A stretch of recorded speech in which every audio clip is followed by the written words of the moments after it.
We are discussing the second chapter, Calculus of Scalar Fields.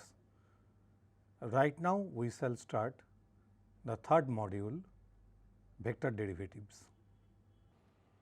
We start with the learning objectives. After studying the module, we shall be able to know what do we mean by vector derivative and directional derivative, why partial derivative can be considered as a special case of vector derivative, and finally, what are higher order vector derivatives. Let A y are two elements in Rn where y is different from 0.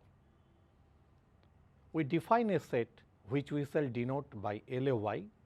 It is the collection of all the points a plus t y where t is any real number.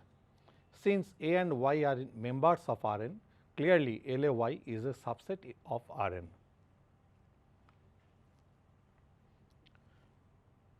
We note that any element in Rn can be geometrically viewed as a point as well as a vector. Now, we claim that Ly denotes the straight line passing through the point A and parallel to the vector y. Let Z be arbitrary member of Ly. By definition, there exists a real number t such that we can express Z equal to a plus t y. In particular, if t happens to be 0, we have Z equal to a, that is, a is a member of Ly. If t is non-zero, then we have Z minus a equal to t y. This shows that the line containing the points Z and a is parallel to the vector y. This proves our claim.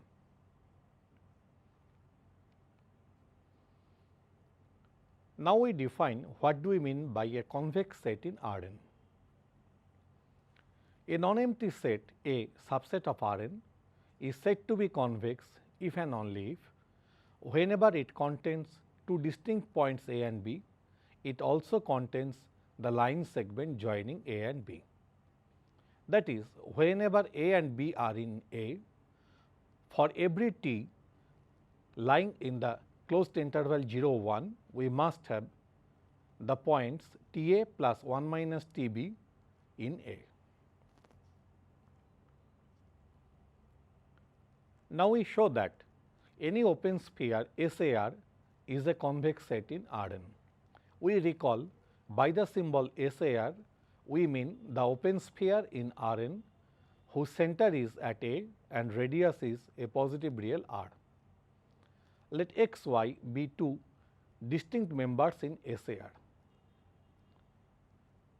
In order to prove that SAR is convex, we have to prove that the line segment joining x and y is also in SAR.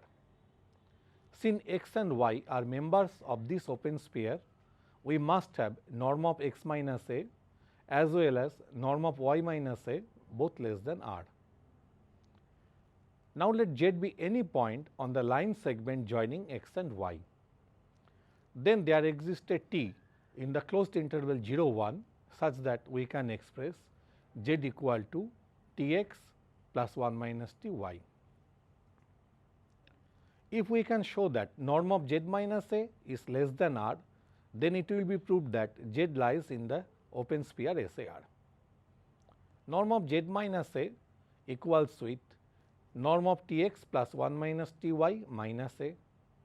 Using triangle inequality, we can write this as lesser equal to t times norm of x minus a plus 1 minus t times norm of y minus a, since both t and 1 minus t are non-negative. Clearly, this is less than R. So, this proves the proposition. Now, we are going to define directional derivative. Later, we shall find that for the same mathematical quantity, we will be forced to change the name from directional derivative to vector derivative. We shall study different notions of derivatives of a scalar field and their interrelation. Later, we shall inquire for their suitability for being a good candidate show that their existence at a point can be used for definition of differentiability of that scalar field at that point. We repeat that any vector has two characteristics, direction and magnitude. First, we give the definition of directional derivative of a scalar field.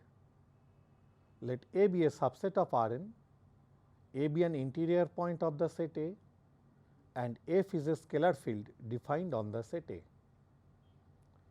Since A is an interior point of the set A, we can always find an open sphere SAR which lies entirely within the set A. The directional derivative of f with respect to the vector y at the point A is denoted by the symbols dyfa or f dash ay and defined to be the quantity limit of f of a plus hy minus f a by h as h approaches 0, provided the limit exists.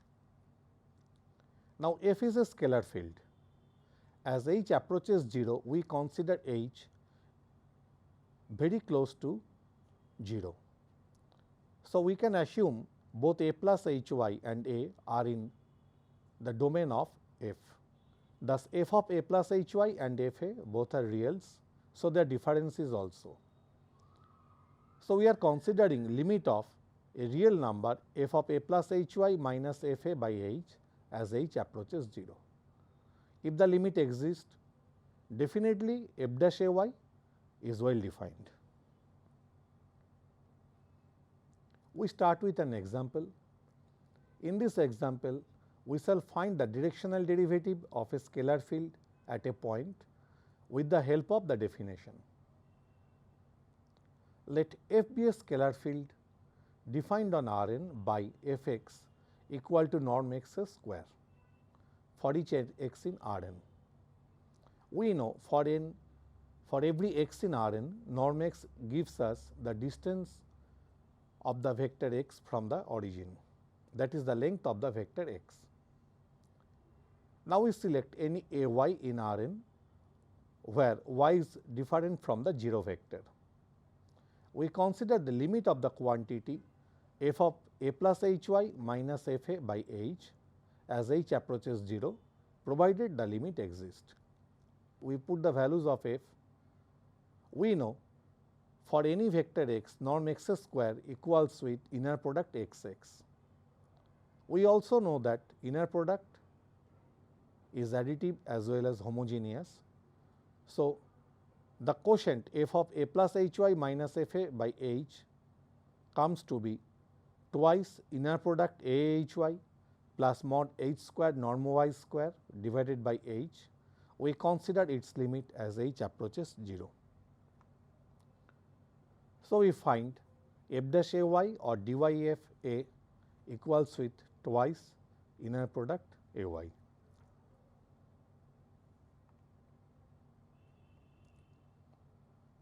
Now, in the definition of the directional derivative f dash a y, let us replace y by 2 y and watch what happens due to this change. As y is different from the 0 vector, y and 2 y are vectors in the same direction, but their magnitudes are distinct. So, we are going to calculate f dash a 2 y. So, this will be limit of a plus 2 h y minus f a by h as h approaches 0. So, we replace 2 h by h dash. So, then we find that the value of the limit is twice f dash a y. In fact, instead of 2 y, if we started with c y where c is any real number, then we can find f dash a c y equal to c times f dash a y, that is d c y f a equals with c times d y f a.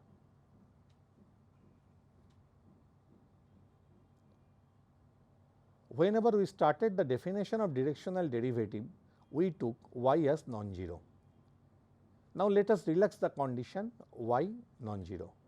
If we put y equal to 0 vector, then we find f dash a theta equals 0, and this is also compatible with the above result if we put c equal to 0.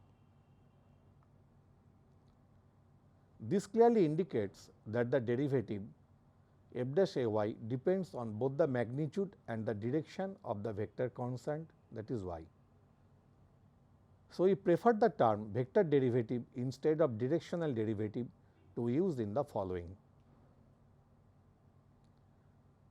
From the relation f dash a c y equal to c f dash a y, we understood that f dash is homogeneous with respect to its second entry. Now onwards, we shall use the term vector derivative for what we have still told directional derivative. Now, let A be a subset of Rn, A is an interior point of the set A, and f is a scalar field defined on the set A. We define a function g from minus epsilon to r by gt equal to f of a plus t y. Since A is an interior point of the set A, we can always find an open sphere S A epsilon in A. Thus, the existence of such epsilon is assured. Now, we try to find g dash t. So, g dash t equal to limit of g of t plus h minus g t by h as h approaches 0. So, this equals with f of a plus t y plus h y minus f of t y minus f of a plus t y by h as h approaches 0. Writing b equal to a plus t y, we find g dash t equals with limit of f of b plus h y minus f b by h as h approaches 0. This is nothing but f dash b y, that is f dash a plus t y y. In particular, if we put t equal to 0, we find that g dash 0 equals with f dash a y. We shall use this result later. It will be helpful in calculating vector derivatives of scalar fields. We now cite an example. Let f be a scalar field defined on Rn by f x equals with norm x to the power 4 for each x in Rn. Then for any a y in Rn, we have f dash a y equals limit of a plus h y minus f a by h as h approaches 0, provided the limit exists. We put the values of f of a plus h y and f a, and then we simplify it. We can find that we can divide the ratio in two parts for each of which the limit exists. After calculating, we find that f dash a y equals with 4 times norm a square inner product a y. In calculating the second limit, we took the help of our previous example. We do it in an alternative fashion. If we define g t equal to f of a plus t y, then g t is norm of a plus t y to the power 4. By simplification, we find that g t is square of the quantity norm a square plus 2 t inner product a y plus t square norm y square. So, we can find what is g dash t. Putting t equal to 0, we find g dash 0, which happens to be f dash a y, and we have the same value 4 norm a square inner product a y. The advantage of using this method is that we can use the results from single variable calculus, as g was a real valued function of a single real variable. In this particular example, we used chain rule while finding g dash t. We still do not know whether some alike results are valid for vector derivatives or not.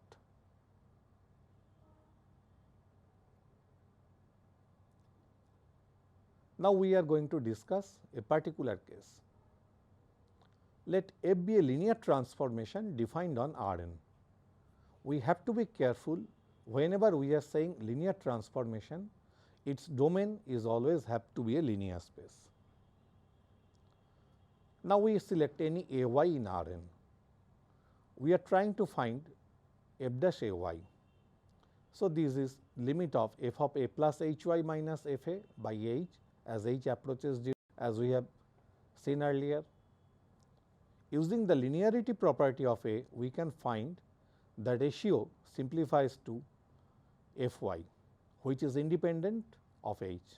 So, f dash a y equals f y.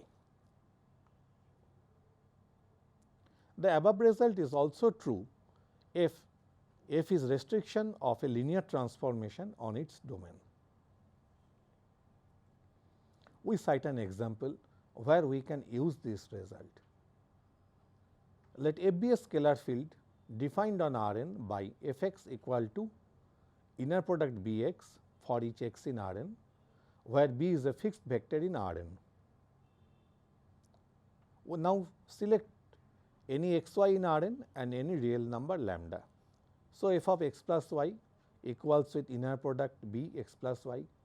Now, using additive property of inner product, we find that it is nothing but f x plus f y, and f of lambda x equals with inner product b lambda x. Using homogeneity, we find that it is lambda times f x. So, f is a linear transformation defined on Rn. Then for any c and z in Rn, we can write f dash c z equals with f z, and it is nothing but inner product b z. We started defining directional derivatives and then changed the name of it to vector derivatives. Now, we are going to give a fresh definition for directional derivatives. Then we shall find the relation between vector derivatives, directional derivatives and partial derivatives. The problem with directional derivatives, the first definition was that we found it changed with the change in magnitude of the vector. However, if we consider unit vectors only, then their magnitude is always fixed, that is 1, and all of them can be easily characterized by knowing their direction only. We give a new definition for directional derivative. Let A be a subset of Rn, A is an interior point of the set A, and f is a scalar field defined on the set A. If y is a unit vector, then the vector derivative f dash a y is called the directional derivative of f at the point A along the direction of the vector y.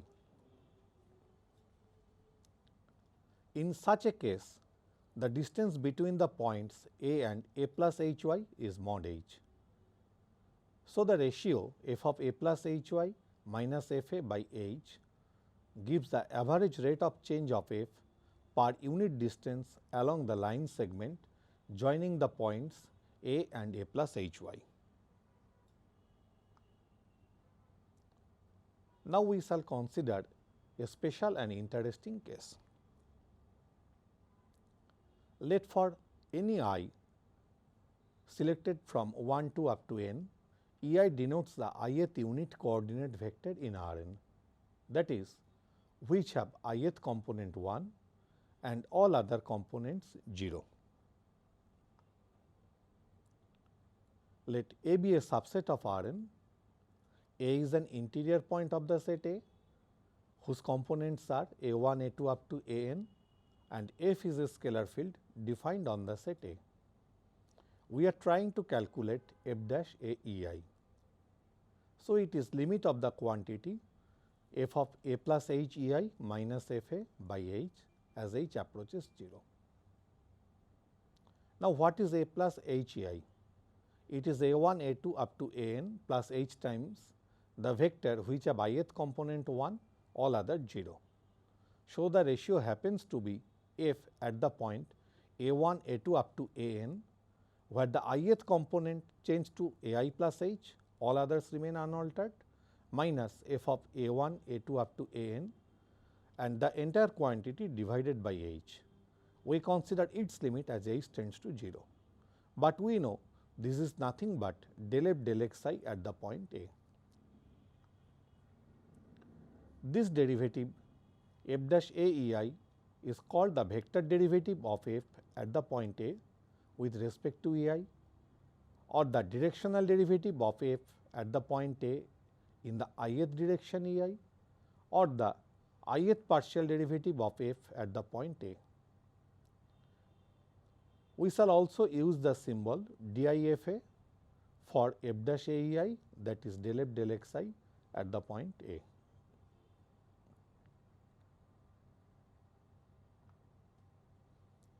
Let us now check what vector derivative means when we restrict ourselves to scalar fields defined on subsets of R, that is, when we consider single variable calculus.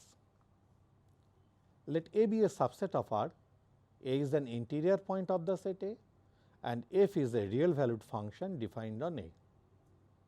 We select h and v from R, then limit of f of a plus h v minus f a by h, it is nothing but f dash a v.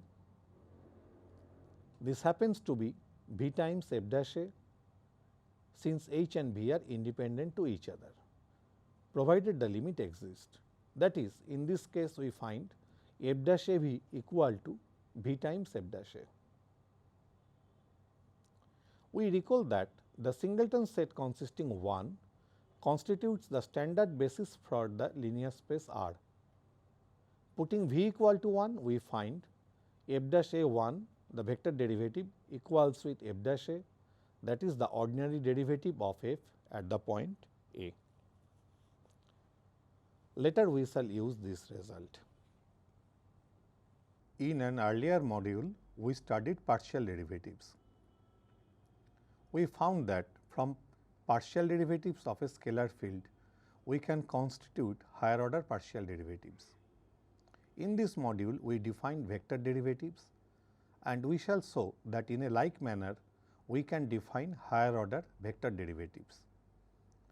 For the sake of simplicity, we shall restrict ourselves on scalar fields defined on R2. We start vector derivatives of higher order. Let A be an open set in R2 and f is a scalar field defined on the set A. We select some vector u in R2, let the components of u be u1, u2. We try to find duf xy, that is f dash xy u1, u2. So, it is limit of the ratio f of x plus h u1 y plus h u2 minus f x y by h as h approaches 0. If this exists for all x y in A, then du f is another scalar field defined on the same set A.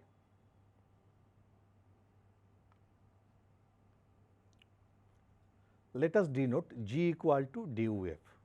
So, G is a scalar field defined on the set A. Now, we consider the function du g x y, that is g dash x y u1 u2. By definition, it is limit of the quantity g of x plus h u1 y plus h u2 minus g x y by h as h approaches 0, provided the limit exists. In case du g is well defined for each x y in A, we get another scalar field defined on the same set A. We denote this by the symbol du g. So, that is du operating on du f, that is du f. This scalar field is called the second order vector derivative of f with respect to the vector u. Now, let us consider some vector v in R2 whose components are v1, v2. We can also consider the function dvg xy, that is g dash xy v1, v2, which is defined by the limit of the quantity g of x plus hv1 y plus hv2 minus gxy by h as h approaches 0, provided the limit exists. In case dvg exists for each xy in A, we get another scalar valued function defined on the same set A. We denote this by dvg, that is dv operating on duf, that is dv duf. Similarly, we can also define du dvf. If u and v are distinct, such scalar fields are called the second order mixed vector derivative of f. We recall that for any scalar field f, d10f equal to del f del x and d01f equal to del f del y. We have already studied the Schwarz example, in which we found that del 2f del x del y was different from del 2f del y del x. Keeping that in mind, we can assert that in general du dvf is different from dv duf. So, in this module we defined vector derivatives. We studied some examples where we have seen how to calculate vector derivatives of scalar fields. We studied higher order vector derivatives. In the next module, we shall study properties of vector derivatives.